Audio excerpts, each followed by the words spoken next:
Azerbaijan's attack on the Nagorno-Karabakh Republic was thoroughly planned. There is solid evidence that proves this. On September 24th, the BBC's Russian service reported that a sudden mobilization of reservists had begun in Azerbaijan, which was extended to 2 months instead of the previously announced 15 days. The mobilized were called to military commissariats and immediately sent to military exercises. Concurrently, civilian vehicles were being gathered. Moreover, the Ministry of Internal Affairs of Azerbaijan did not omit from its announcement that the vehicles were being recruited for military purposes. Pickup trucks were confiscated and parked in squares by police.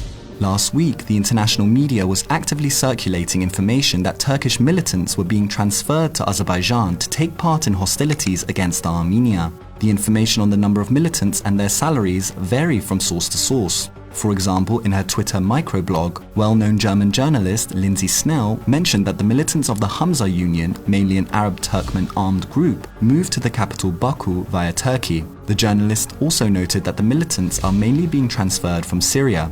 Apart from that, she published a recording which states that about 1,000 militants will be transferred to Azerbaijan between September 27th and 30th. Another entity close to the Turkish-backed Syrian National Army has also stated that Turkey had promised to pay $1,800 to each militant destined for Azerbaijan. According to the information, the SNA sent several groups of militants to Azerbaijan. At the same time, over the past month, flights of Turkish cargo warplanes to Azerbaijan have reached an unprecedented level. These movements by the Turkish Air Force had most probably one main goal: to supply military equipment to Azerbaijan.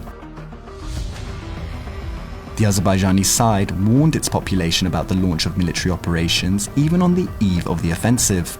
On social media, videos calling for no footage to be taken showing the movements of Azerbaijani armed forces. Tural Ganjaliev, a member of the Azerbaijani parliament who is engaged in anti-Armenian activities, also called on people to not publish any photos and videos from the front line. Such actions make it obvious that the Azerbaijani side purposefully prepared for the attack and prepared its society for that. The video includes this quote: "It is also forbidden to disseminate the photos of military and civil objects on the border and front line.